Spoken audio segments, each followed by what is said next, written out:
Welcome to the Mama's Boys podcast, where we talk about anything ranging from anime to video games to whatever else the fuck they want to talk about. Starring your hosts, Tommy J and Raymond. Be warned, there may be spoilers for anime, manga, and video games you may or may not have already watched or played. If you want to continue to support us, please subscribe below, click the notification bell, and watch the episodes as they drop every Monday. Hello, everybody, and welcome back to the Mama's Boys podcast. Now, today's a special day, and I'll tell you why. Well, for two reasons why. One, it's my brother's birthday. Come here. Hello. All right, get out of here. Okay. And two, we have a guest on the podcast. Yo. Yeah. I guess Korrey, right? You want to introduce yourself? Yeah, I'm Korrey. I'm a personal trainer, currently studying at U of O. Interesting. And what are you studying? What are you studying? I guess I should ask. I am studying health science. Interesting. All right. Well, we will definitely come back to that though. We need to introduce Raymond. Hey, how you guys doing? How you doing today, Tommy? I'm doing pretty good. How about you, Raymond? Well, before we get back on me, because I'm doing good, what has your week been like? What have you been up to? Well, Any projects, anything that you've been working on new? I'm sure everybody's wondering where that album is. Nope. I've just been reading. Oh, nice. All week, nothing else? Yeah, pretty much. I mean, for the most part, my week has been rather uneventful. But I've been real excited for this episode because, I felt like today was the day that we get our one and only guest on. There we go. Me, myself, this week has been, more of a, wild one. Mm-hmm. First off, I just finished this amazing binge of an anime I was just watching. It's called Monster. I'm sure everybody already knows what it's about and what I'm talking about. Johan MVP. As well as earlier this week, I dropped my phone, and I've been dropping this bitch for like a few weeks now, and it's always been like sturdy and held up, even though it cracked because it's iPhone. But this time I just dropped it. It stopped working. I had to go down to the store and replace the screen and something else, but it's back up and running though. Oh, that's good. But other than all my first world problems, Oh, not going for a count. I did. I got some voiceover auditions done this week actually on Casting Call Club. That's wild. Nice. So that was fun. Obviously, before you ask, did you get picked for one? No, some of these deadlines are months away before they actually choose. Well, then why are you applying for who's them? gonna voice act. I'm Because sorry. there are hundreds of people that apply for them, and you want to be the first one that gets seen before Right, they have right. to like scroll through all of them, Right, of course. Because a lot of them do go through all of them, but they listen to just a short amount of each clip though, to see like what your voice is like, to even match the voice in the head of the character that they're casting for. You know what I mean? Right. They want to have a wide selection so they can find the exact voice for the person. Yeah, The exactly. search for the voice. Yeah. Speaking about the voice, I just saw something really like interesting today that had the same amount of letters as a voice, and it was like a View. And on the View, there are a few hosts, and one of the hosts is Whoopi Goldberg. And today, she just talked about how, what was it? She just talked about how Holocaust wasn't Holocaust had nothing to do motivated. about, whether racially motivated. And she got her shit rocked, and then she came back on saying, actually, because she was gonna turn it into like a feminist thing about how it was like a man issue. And I was like, what? This hoe? And she comes back and she apologized for it. And says that she supports the Jewish people, and it's like, damn.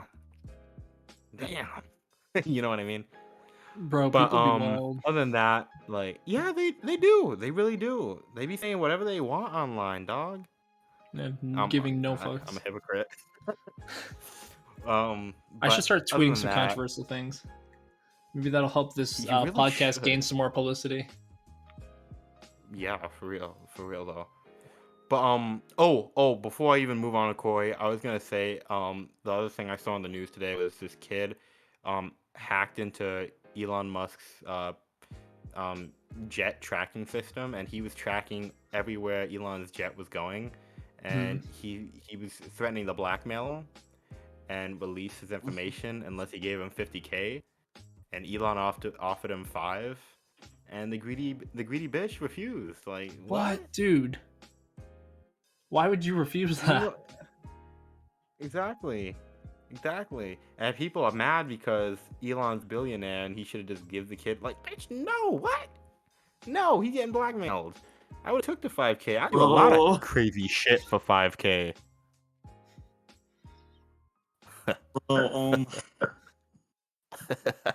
Evidence that Elon's been flying over to Epstein's Island? None at all? Oh boy, dude. I would go to Epstein's Island for 5K. Okay, we should. Speaking of 5K, you know, we're gonna talk about health now. So, back to the topic. Oh, before we even get to that, I wanted to. Oh. No. It's all good. Go ahead. No, you go. I wanted to ask Korrey how he was doing. What his week's been like. That's what I was going to ask him. We're going to talk about Korrey now. All right. So. Sorry. Go ahead. Korrey, how have you been? Talk to me. Studying hard because I want to get in classes before midterms. Yeah. Next week. Oh, rough. Yeah, no, sounds like it. What, midterms? Oof. When did school start, by the way, for you? Oh, bro. It started like January 15-ish. Right. And do you have big like finals coming up or big exams? Midterms aren't until a bit, but you know, gotta grind ahead. Right. You know, you got to get ahead of the game. Definitely, yeah. What are you going for? Like at my classes, hopefully an A. No, your major. Well, I already told you, health science. I was gonna say, yeah, he talked about it, health science. Oh, yeah, sorry, I over. Anyway, go ahead. Concentration and pre-professional, which is just basically college talk for kinesiology. Kinesiology. What is the definition of that? The study of human movement. Interesting. So you know your way around a gym then. Yes. Interesting. Do tell us a bit about that though. Like, have you been a personal trainer or anything for anyone? I've trained a few people, but I haven't done a lot because I've mostly been focusing on school and other work. Once I graduate, I'm going to focus a lot more on that. Cool. And I was gonna say, like, I've noticed, and I followed some of your social media, but like you've definitely slimmed down quite a bit, and like you're pretty jacked now. I was gonna say. I've never posted on the social media. I'll probably post it like either tomorrow or in a couple days. But I'm gonna post like the photos of me when I was back in high school because I lost 90 pounds. Yeah, no, you look good, man. Jesus. Real good. Like I'm salivating I was wondering right too. Oh my! I was wondering too. So do you just do the in-person personal training, or are you one of the online ones? I've done some in-person stuff. I'm also willing to work out with some online stuff. Depends on the person. Got you. Interesting. I was gonna say though, do you think that with your like weight loss and getting in shape and whatnot, do you think that your degree and what you learned really contributed to making that whole plan come to fruition? It helped, but like most of that weight loss was like in my freshman sophomore time, and I wasn't in the more specialized classes by then. I got some things wrong, but you can get a Mhm. few things wrong and mostly do well. My whole plan, what I essentially did is I did calorie counting. I think that's the best way for most people. I dieted for like the entire semester, so that's like 12 to 16 weeks, and then when I went home, I ate at maintenance calories. Next semester, dieted and repeat for like uh 3 to 4 semesters. Wow, that's got to take some discipline.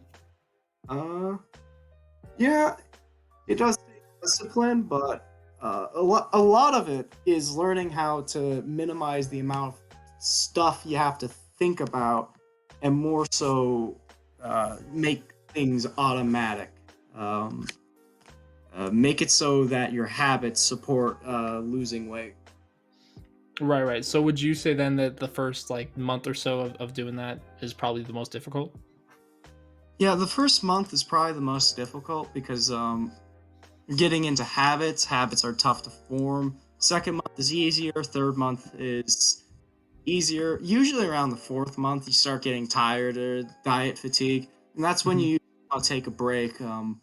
Unless you're like super obese and losing weight very fast is a necessity. Mhm. Most people who are obese, overweight can take a break for greater sustainability. Man, that's yeah.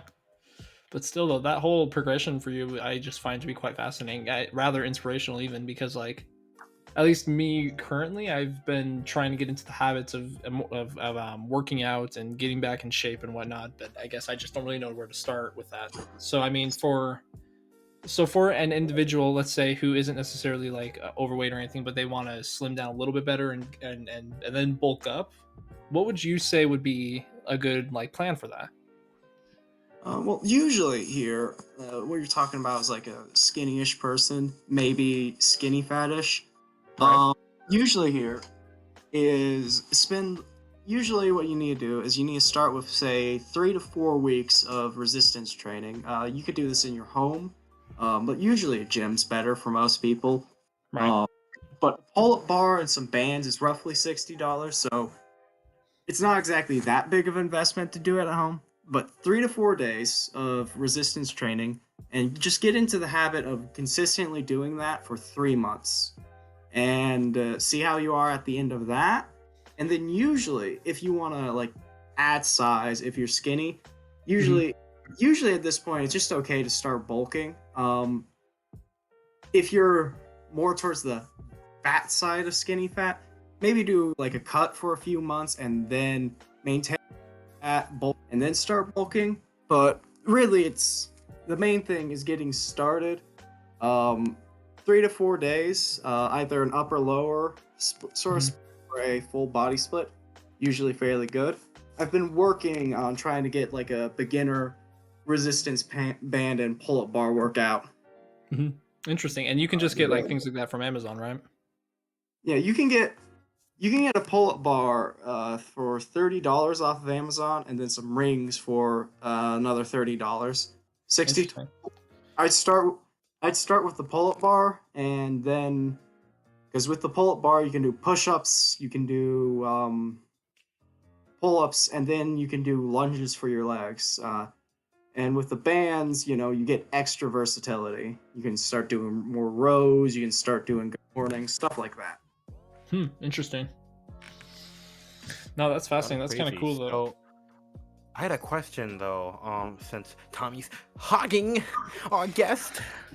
Um, but what would you say to somebody who's a bigger motherfucker, and only eats salads and wants to know like why they aren't losing, the weight fast enough? Because I've had this question asked to me many times, So usually, if you're a bigger and they have person, no clue about macros or anything.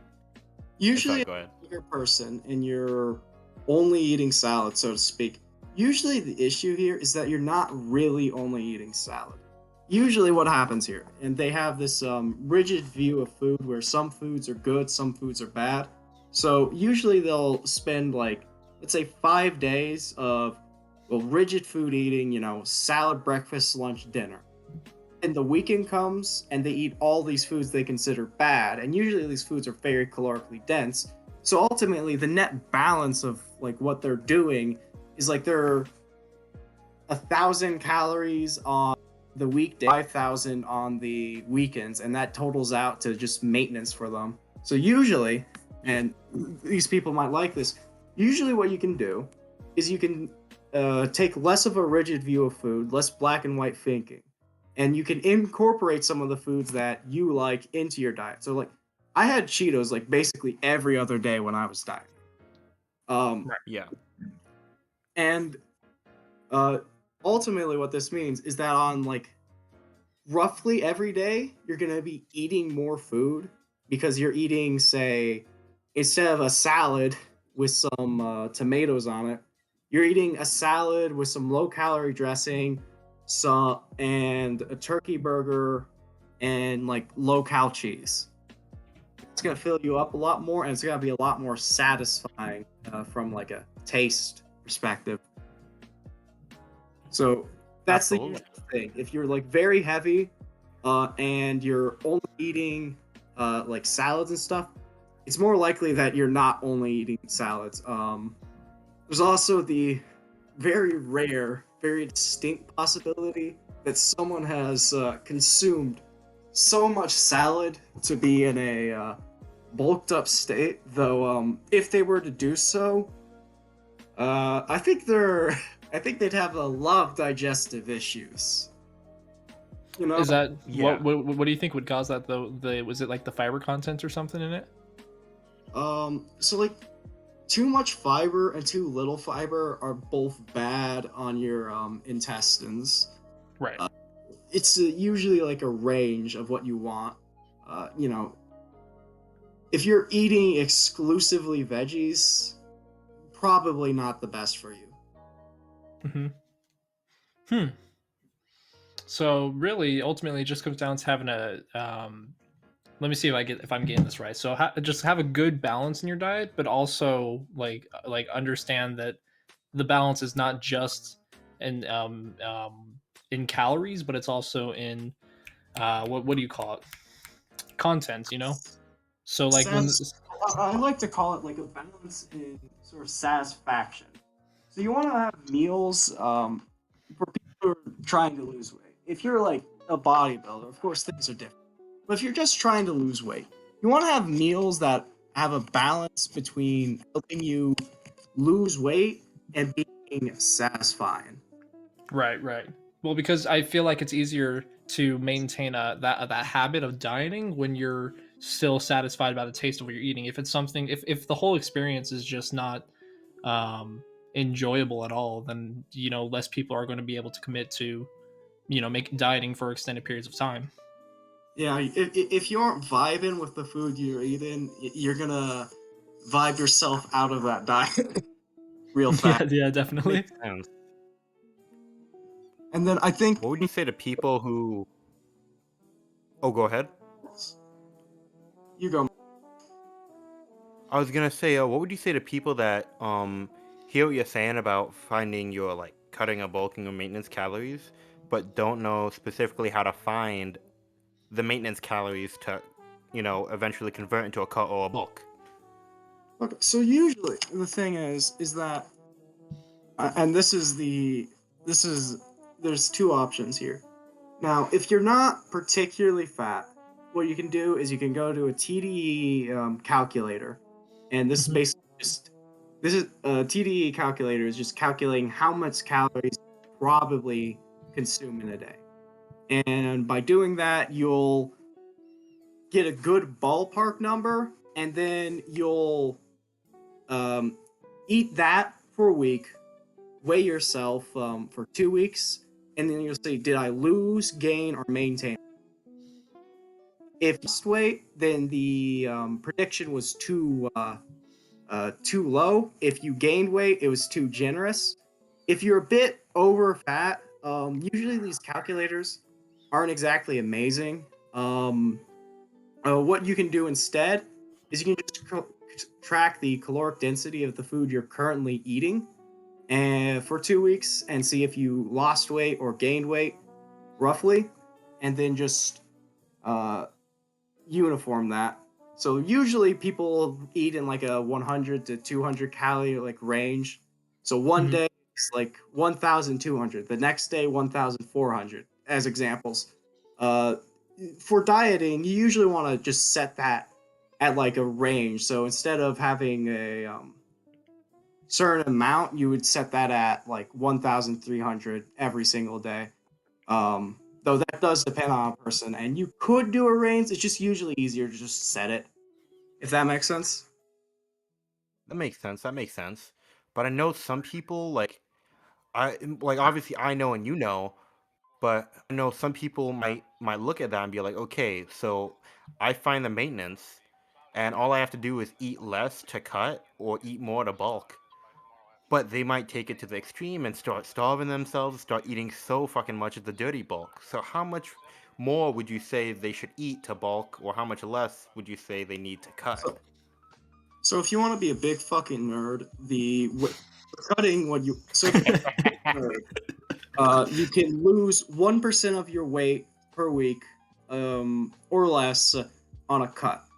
And for a bulk, you can do 1 to 2% of your weight or less on a bulk. And that 2% figure is if you are like really, really skinny and you are doing things really, really well. The majority of people should be on that 1% range, maybe even lower. But that's if you're a nerd. Now, if you're not a nerd, usually just cutting your calories by 500 or adding 300 for a bulk is usually going to put you in the right ballpark. And then, sadly, you will have to do the nerd shit to make sure that you aren't losing too quickly or gaining too quickly. That's actually Gotcha. incredibly helpful. I will keep that in mind. There's no avoiding the nerd shit when it comes to that. Right. But yeah, I feel well. I feel like the nerd shit can't be. Oh, sorry. You go. Unless you hire me as a coach, and then I can do it for you. And can anyone hire you? Are you working? I am open. You'd have to DM me specifically about pricing. I'm not going to mention it directly on the podcast, but I am open to helping people. Huh, interesting. Makes sense. I do give free advice, but specific coaching, specific plans, that costs money, you know, because that's labor. You don't give labor away for free. Right. You want to be 100%. compensated for your work, you know? Yeah. I mean, you only spent how many years going to school for this? Might as well make some money off it. Yeah. Got that bread somehow. Yep. Dang, though. Well, this has been quite enlightening. But I was going to say... Oh, sorry. You go, Raymond. Oh, sorry. I was gonna ask on the exercise side of things. How? Because I know a lot of people fear lifting heavy in fear that they're going to become extremely bulky or turn into one of those big old power lifters or eventually like grow old and never be able to move. What would you say to people that are frightened to strength train? So the thing is that strength training is remarkably low injury for a sport. If you look at powerlifting, you look at bodybuilding, they actually have like half the rates of injury of wrestling or like tennis. And then if you look at that compared to cheerleading, it's like 1/3. Cheerleading. So like the average person would think cheerleading's a perfect way to, get in shape. But in fact, it's more risky than most strength training. What would And- you say contributes to the injuries in cheerleading? Because that's wild. I've never heard of cheerleading being an injury sport. So with cheerleading, the thing is that most of the injuries occur because you are going at speeds much higher than you could normally produce, and you're going much higher than you can normally go. So when you land and something bad occurs, like the injury is going to be at a much greater force than most sports are like capable of producing. Right. Because with cheerleading, the injuries are usually like someone goes really high and they get caught. And with resistance training, injury is typically associated not with technique, but with stress factors. So poor sleep, broke up with your girlfriend, stuff like that. And too much, too soon. So if you've been doing like 1 set a week of chest, and then you move to 10 sets a week, that's likely to injure you. Or let's say doing sets of 10 on your deadlift, and then you max out randomly, that's likely to injure you. Right. So it's the rapid regression that shocks your body too hard, I'd imagine. Yeah, it's rapid things doing too much too. So a natural steady progression is fairly safe. And again, strength training is remarkably safe. And then towards the, I don't want to get too bulky. It is very hard to train something and get it bulkier than you would like it to be. And if it's bulkier than you'd like it to be, you can just stop training it for a bit and then do like basic maintenance. So you're getting like the benefits of like bone growth and other stuff. Right. It's very hard to get bulky. And most of what people consider bulky is people who are taking stuff that you aren't ever going to take. I was actually going to mention on that too. Do you because like especially for me growing up, I never really realized how many celebrities out there like took steroids and stuff to bulk up, right? So I think it goes to say my perception of bulk as growing up was a little bit skewed because I would look at people like I'm assuming Dwayne The Rock Johnson, and to me he doesn't look quite natural, you know, nowadays. But when I was younger, I looked at him and I thought, man, that's bulky. And then I started working out, and I was like, I'm not bulking up, you know? Yeah, the thing is that a lot of people who are like extremely bulky in the sense, like The Rock or Phil Heath or you know the classic Ronnie Coleman, they're taking drugs. Right. And like a lot of Hollywood transformations are taking drugs because like you know, it's just more profitable for them to take drugs than, you know, do things the natural way. But some of them are natural. If I remember correctly, Tobey Maguire in the first Spider-Man, that was natural. And he looked good in the first Spider-Man. He does. But a lot of the transformations you see on Hollywood, they're attainable, just not at the same time. So while you may be working out for, say, 5 years to attain that physique, they got in 6 months because they were pinning and, you know, taking stuff. Right, they were juiced up and everything. I was gonna say though, I feel like doing that though, it's not necessarily better for their health, I would say. But then again, I don't know enough on it. But it's like you said, it's profitable because then for different roles, you always see these actors like shooting down, like what's his name? Someone Phoenix. He shot down for this role of some crazy guy. I think that was the Joker. And then they shoot right back up, like the next week almost. Like Brad Pitt going from like basically anorexic in The Machinist to being super jacked in his next movie. Like usually that's some type of steroids, and That can't be healthy though. it's not particularly healthy, but it's the trait of their like careers, and like, you know, unless like different regulations are in place, you know, it's not exactly gonna change anytime soon. So the best thing is just to be knowledgeable that, the things that you see and the things that you are claimed are not exactly reality. Right. I mean, you gotta, and I think it's good that that's what really upsets me most about steroid use in amongst like celebrities is not because they're using steroids, but because some of them use steroids, and they, even though they don't explicitly say they're not using steroids, they don't come out and admit to it either. I feel like if you are, then you should at least admit to that. That way, because it doesn't distort the view of younger people who look up at them and think, man, this is what I have to look this is the pinnacle of it. I have to strive for that, you know? Yeah, and And then it spawns disappointment. you can achieve naturally. Like look at like Steve Reeves' physique. That was natural, and that's a pretty great physique. You see that guy walking down the beach? He's gonna get stares. You know? Right. Yeah.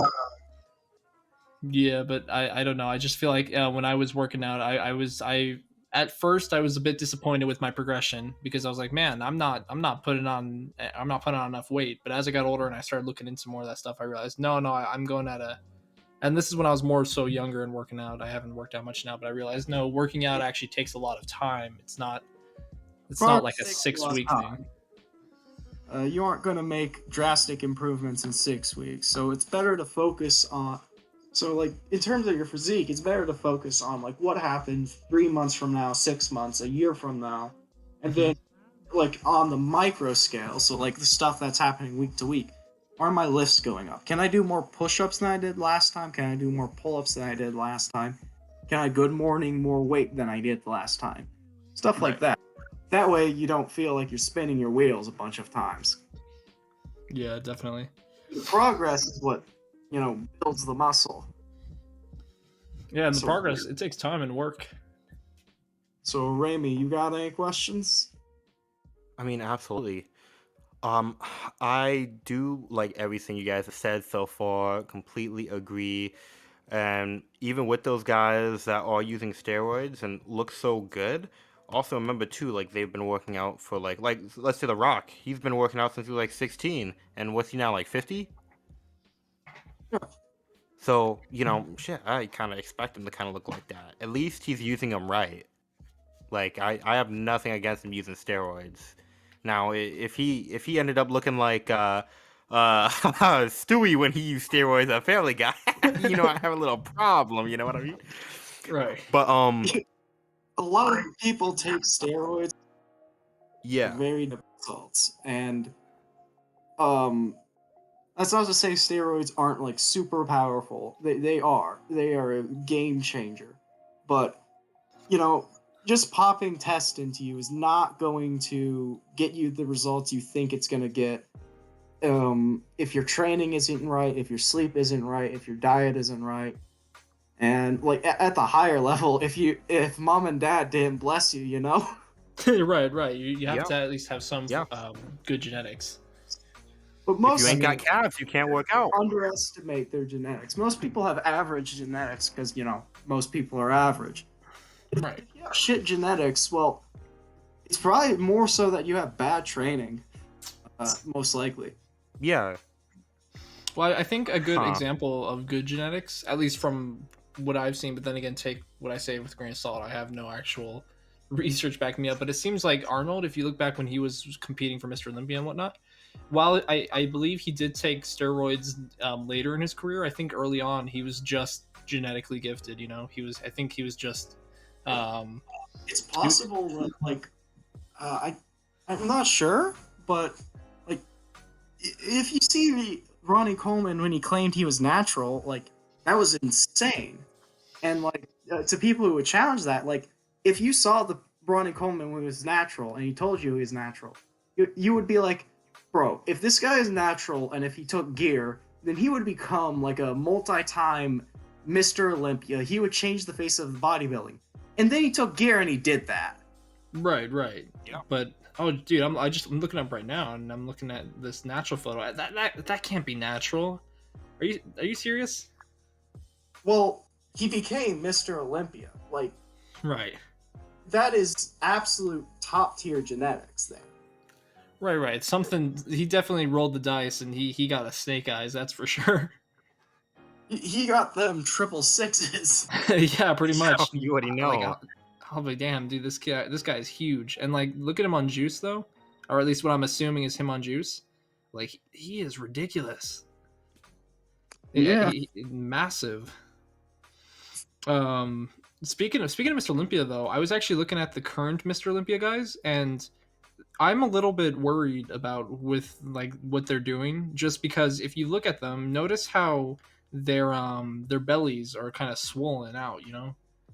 Yeah, that's I've more. heard that that's due to like growth hormones and stuff like that. And I mean, I That's a get, I bulb. get, I get steroid use and whatnots, and steroid use is fine. I don't. I think for the most part, it's fine if it's in moderation. But once I've heard they've started using growth hormones, and I'm like, I feel like that's not healthy because now you're starting to cause, I don't know, you're starting to cause like almost like your intestines are growing. Not really your intestines, but I don't know, just growth hormones does not sound like the thing people should be using, you know.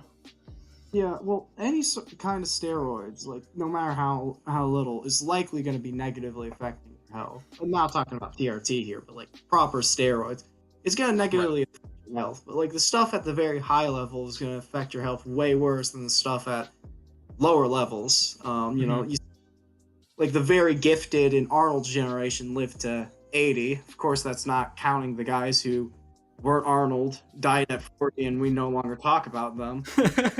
Yeah, they You don't know, exist.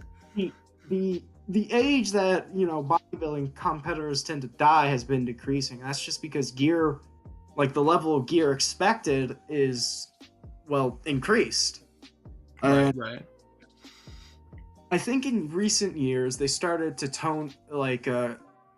punish having like a bloated gut, which is probably gonna discourage like very heavy gear use. But it like the bubble gut, it possibly related to HG.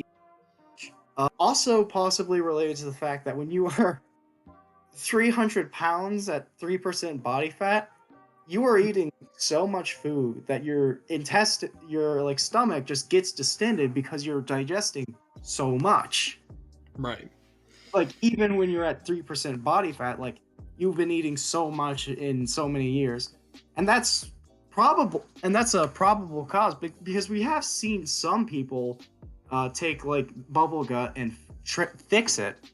But yeah, You said they're 3% body fat, right?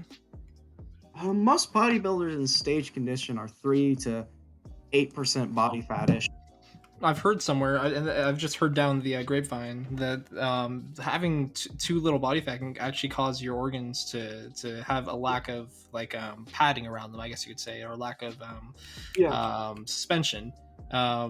So would you say for these guys who are getting really big and bulky to compete for competitions like Mr. Olympia, that they're more prone to like organ failure of some sort or injuries? Well, that's That so like it's possible that it's related to the body fat reduction, but like basically all bodybuilders do that, natural or taking steroids. But the organ failure likely comes from the gear more than the body fat. But like going too low is definitely unhealthy. Bodybuilding, like a bodybuilding competition, is maybe like slightly negative on your health. But if you went to like bodybuilding like stage lean and then you try to maintain that, not bad things happen. That's basically anorexia, and it's interesting. Yeah. one of the most deadly diseases, actually. Right. I believe also Raymond had a question. Yeah, Raymond. Oh yeah. So Korrey, so I know and I've heard that you preach a lot about, you know, mental health in the gym, and you know you're depressed. You know the gym could help. I wanted to like kind of move the conversation over to like mental health in the gym, because for me when I was working out, that was a big thing, because there'd be days when I didn't want to go to the gym, but I had to. I had to be disciplined, not just motivated. Because when I first started working out, yeah, I was hella motivated. But after a while, and the results start taking longer to get to you, you stop being motivated, and you have to rely completely on your dedication to getting up, working out, and eating right. What do you have to say about that? Like, what's your view on that? Well, to a certain extent, like getting anything is going to require a certain amount of discipline, but there's a balance. Like motivation, if you rely entirely on motivation, then you're going to burn out in 6 weeks. But if you rely entirely on discipline, 10 years down the line, you're going to realize, man, I hate this, and then you're going to quit. So it has to be a bit of a mix. Like you can't entirely just expect to completely enjoy your training after a certain point. But you can but if you aren't disciplined, then you are going to but if you aren't enjoying it at all, then that's going to cause problems. You see this with people who realize, like, man, I don't even care about this sport. I've been training for it for like 3 years. You see this online where someone who was like really into physique, and they got onto a powerlifting program, and then they got another powerlifting program, and then they went on another and another. They basically become like a very good powerlifter, but that's not what they cared about.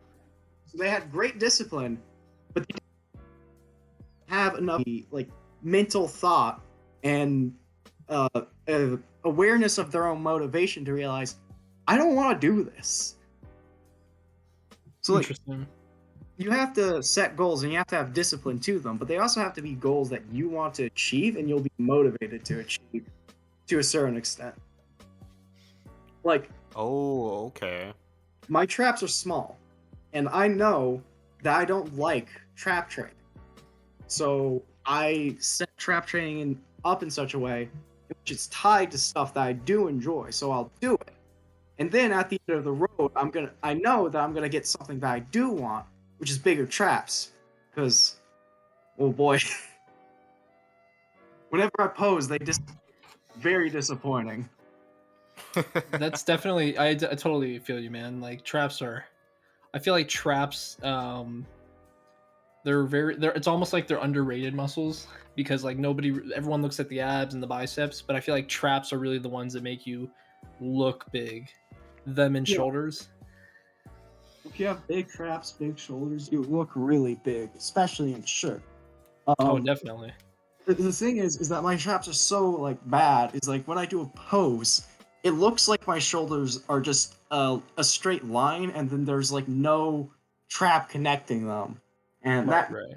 being a good look. So I need to bring them up, which is why in my current training split, I do traps, I do shrugs like in a superset with my main work. So I'll do chin ups, and then I'll do weight push ups, and then I'll do shrugs.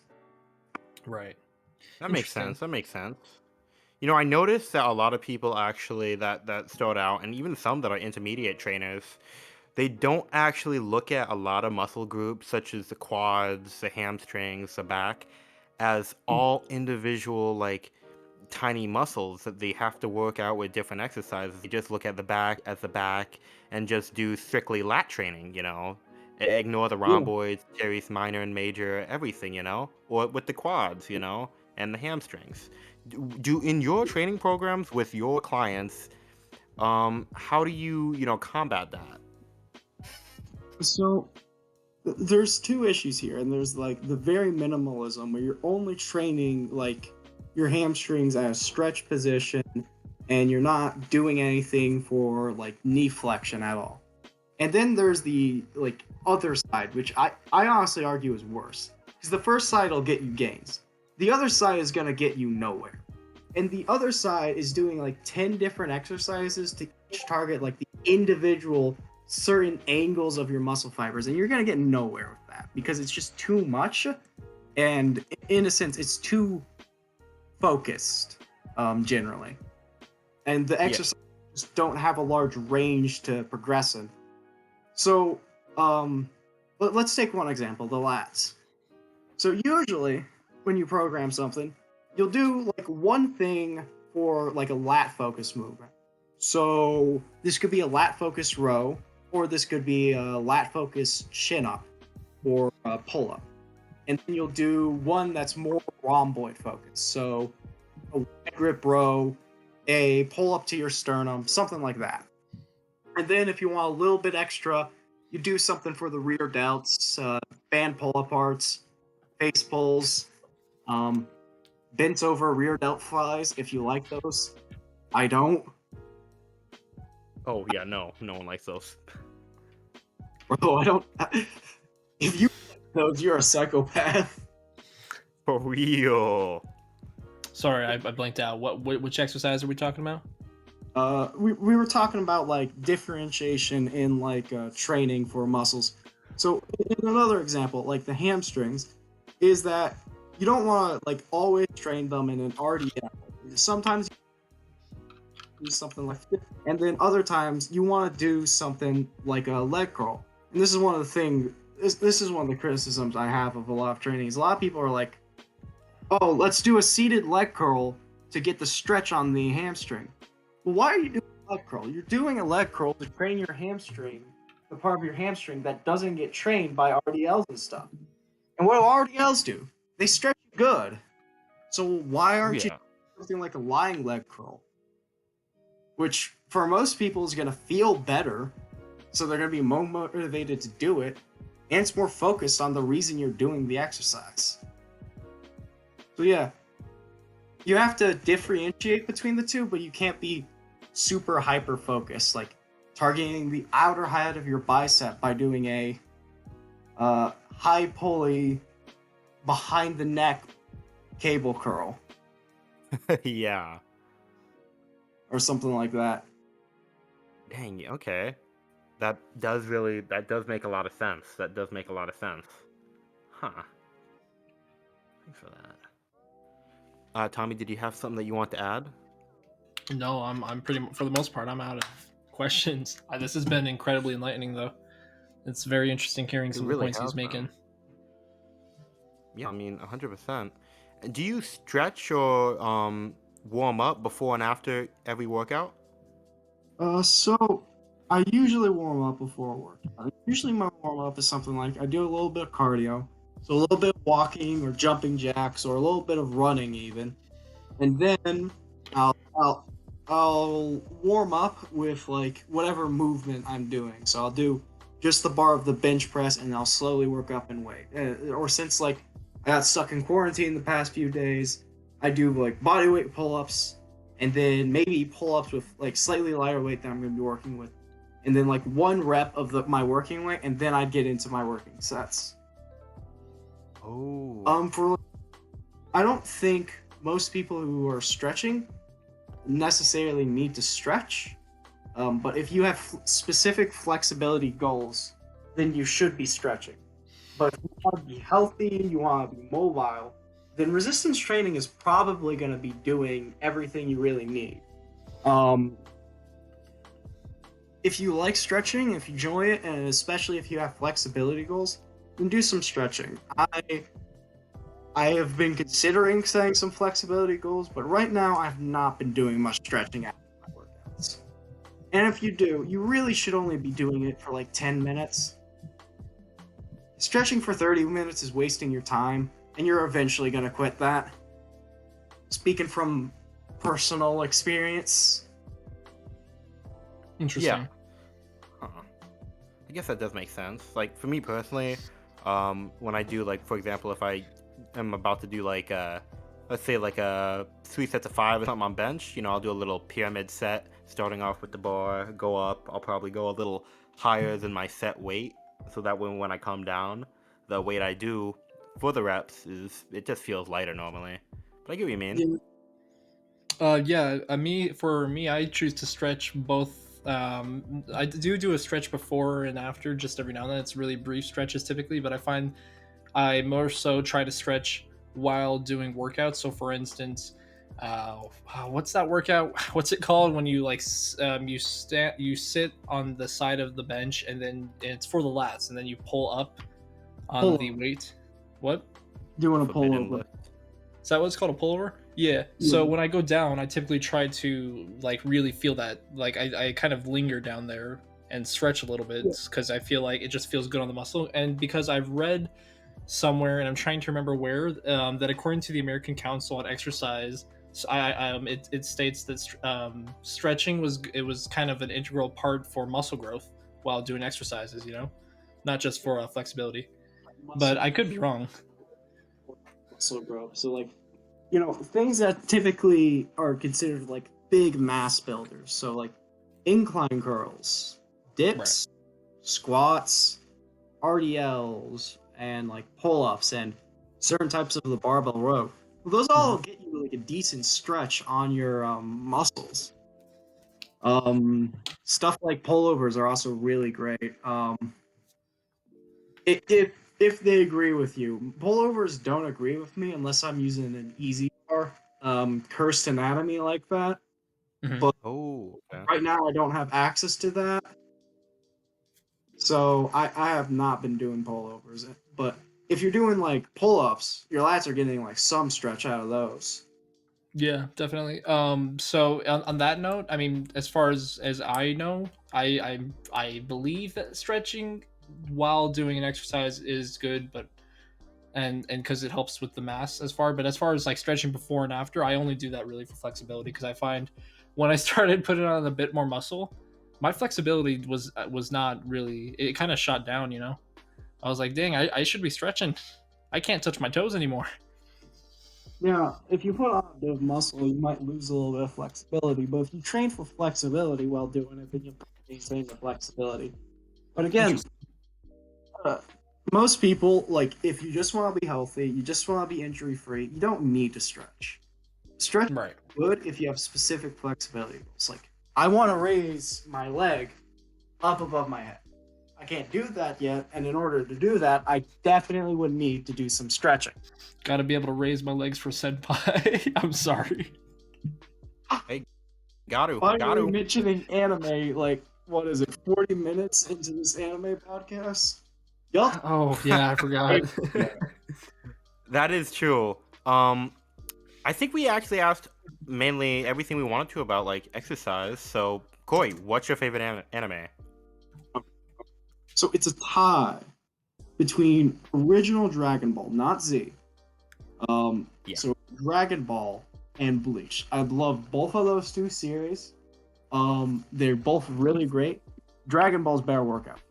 And then, I know you didn't ask this, but my favorite manga is a little known one called Mars. Super good. It is a romance story, but I really love it. It's well done as heck. May I ask what it's about? So basically this chick, it's a bit more complicated, but this chick is falling in love with this biker dude. And the biker dude has like mad depression because his friend just got hit by a car and he's sort of not sure what he wants to do in life anymore. But he's considering doing art, and the girl's an artist. So they start falling in love. I can't tell you the full synopsis because I only have the first 3. That's the cursed thing about collecting manga is like you get the first 3 and then you come back and they never get the rest. So you either gotta pay Amazon or you just gotta accept it. Right. That makes sense. So you already know how Bleach is part of like the big 3 they talk about of the old gen, right? Yeah. For somebody, well, okay, that's the second question, but I want to ask this first one real quick first. What do you think would be the big 3 of new gen anime right now? Okay, so big 3 of new gen. Well, you have to look at what's staying around. So yeah, I can definitely tell you a big 2, and that is Black Clover and My Hero. Let's go. It is just lasting as like super well, and then Black Clover also lasting fairly well. Not selling as good as My Hero, but it's lasting fairly good. The third, it really depends on who you ask. Back when people were talking about the new gen, it was the Promised Neverland, but then Promised Neverland apparently just went down in quality. So dude, the second season dipped off. So what the next one's gonna be on? What the third of the new gen big three is gonna be? I don't know. I was actually gonna say I First am. timeline, it's gonna be Boruto. You Oh know? no. Oh god. I'm thinking Fire Force, because right now that's popping off. Is Attack on Titan a new gen anime? It's not new gen, it just has a Titan different was coming studio. out like around the time when the big three were still really popular, and Oh, like okay. Titan's like ending soon. That is true. It's good. It's good. I'll even argue that it's still good in its last season, uh, but the thing is it's not new gen because it's like not a big three because the thing is that it's not set up in a shonen way in which it goes indefinitely. Like the author had a planned story, they're going towards that planned story, and there was no way that series was going to continue indefinitely. Maybe it can go for a bit too long, but that thing had a hard endpoint. Where stuff like Black Clover and My Hero, they have less hard endpoints, if that makes sense. And that was the thing about the big three. They just kept going. Yeah, and One Piece still going. Dude says he might continue it for another 8 years. Nah, he says he'll end it around 2024. Bro, we have no idea when Oda's gonna end it. And when it ends, it's almost inevitable that 5 years later, like One Piece 2 is gonna come out. They're just gonna Boruto it again. The only thing Oh god. it Boruto was Bleach. So that's what makes it the best of the big three. That is true. But for somebody who hasn't watched Bleach yet and doesn't see how Bleach can fit into the big three, because isn't it like convince me to watch Bleach, like right now. Why should somebody watch Bleach that has never seen it before? It has amazing fights, very good animation, and enjoyable humor. And if you connect with Ichigo in the first season, then you're gonna like the whole ride through. If you don't like Ichigo in the first season, it's okay to drop it at that point. Just don't call it mid if you like didn't like it. It just wasn't like your thing. Like it can a lot of people. So it definitely did some things right. And like also that final season coming out next year, boy. And that is Oh the yeah. best arc in the manga. Absolute best. How come that Who's one didn't get animating? Animated? Because the arc before it sold like dog shit and was watched like dog shit. It was sorry, not the rank art, not the Fullbring art. It was beautifully animated. But I can understand why it was not very popular. And I think like even I have my own issues with that arc. What did they say? What studio was animating the Thousand Year Blood War? I don't. But based on the animation, it looking crisp. Oh yeah. Good. I have not seen. Is there like a trailer for it out then? Yeah, there is a trailer out there for Bleach. Interesting. I'll have to check it out then. 100%, 100%. Dang. Raymond, Well, what's your I favorite think manga? you convinced me. Me? Yeah. Right now, my favorite manga, I would have to say is. I'm gonna have to say a Chainsaw Man. I'm not gonna lie. knew it. I knew you were gonna say Chainsaw Man. You Okay, knew in it? terms of Yeah. currently coming out manga, my favorite is Hanako-kun. That thing is like the most beautifully drawn manga you are ever gonna see. And it has an okay believe it. story. Man, that art. Oh god. You won't believe me until you see that. What's it called? Yeah. Toilet Bound Hanako-kun. You should write that down in the in the chat so I can check it out later. Shit, I was toilet bound this morning. I feel it. I took that. Anyway, Tommy, what was your favorite manga? My favorite manga currently is probably Blame. Blame is a it's a sci-fi, a hard sci-fi. The character drawings and a lot of the art in it is kind of trash, except for one thing, and that's the backgrounds. The architectural drawings in it are just so vast, and it's a story with very few words. It's not necessarily the greatest story, I would say, but just the world building and the ambience in it is like top notch. It almost makes it a whole genre of its own, you know. And so I really enjoyed that manga a lot. Also, I'm just a sucker for anything sci-fi. Bro, if y'all into Star Wars, they released a Legends of Luke Skywalker manga. That shit was bop. It was good. That's crazy. I do have to say, it's wild to me that manga artists be treating Leia's body better than George Lucas did. Yo, you. Hey. Oh god. You know, Jabba had his way. Oh boy. Boy. But most important question here. Now, on the terms of now I'm like relating Hunter x Hunter to my dad, but do you think either of those are coming back anytime soon, Korrey?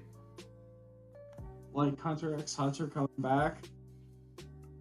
Or my dad? Which one do you think will come back first? Bro, your dad's gonna come back with the milk well before Hunter x Hunter comes back. Trick question. Yes. None of them are coming back. That's true. Honestly, they should just give the anime to somebody, a new artist. Like, honestly. Well, actually, no. I think the real issue is, and I read it was the what's his name, the guy who makes the Hunter x Hunter manga. He's just kind of losing inspiration. Like he says he didn't say anything, but it's kind of implied through his actions. He keeps putting on all these indefinite hiatuses and whatnot.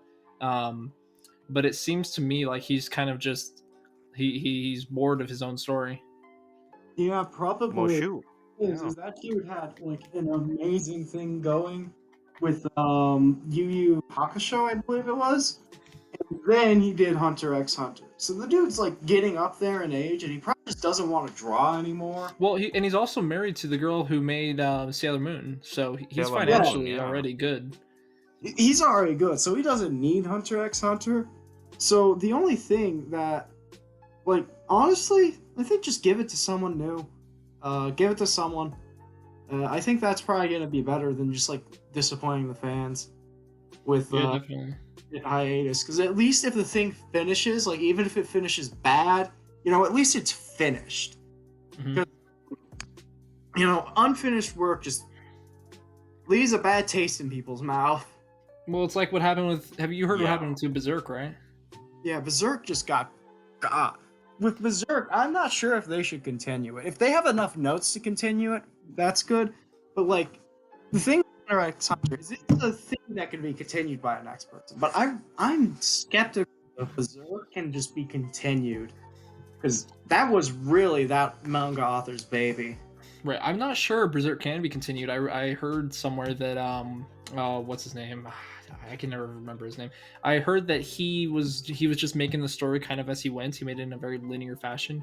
That's what the guy said about him, and that he didn't really write many notes. He just kind of made the story.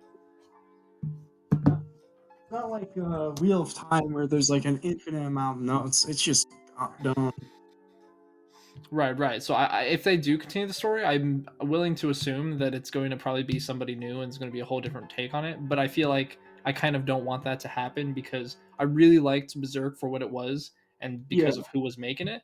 And if I wouldn't want anyone to come and change it up from that because it captured so many things in that manga. It was ridiculous. Yeah, and like I think it was like a few chapters before like the recent one that you know it just fit. You know, it came to like a decent-ish ending, and like sure, there's extra chapters that you know it's not finished, but it's like you can accept that it's over, even though you know it's never truly over because it was never finished. With Hunter x Hunter, I feel like it's just not in a place where it's like over, and like giving it to a new guy is not going to do the series as much harm as like giving Berserk over to a new guy. Berserk. Maybe be done by someone new, but it'd be tough. It'd be real tough. Yeah, definitely. But yeah, so I personally just wouldn't want. I kind of just like it where it's at. Yeah. Yeah. I mean, I did wish they would have like animated the Dark Continent arc and like just ended it there. But Mhm. you know, it is what it is. Yep, You know. pretty much. Yeah. Whew. But Anyway, yeah, other I than think. that, Tomas. Oh, go ahead.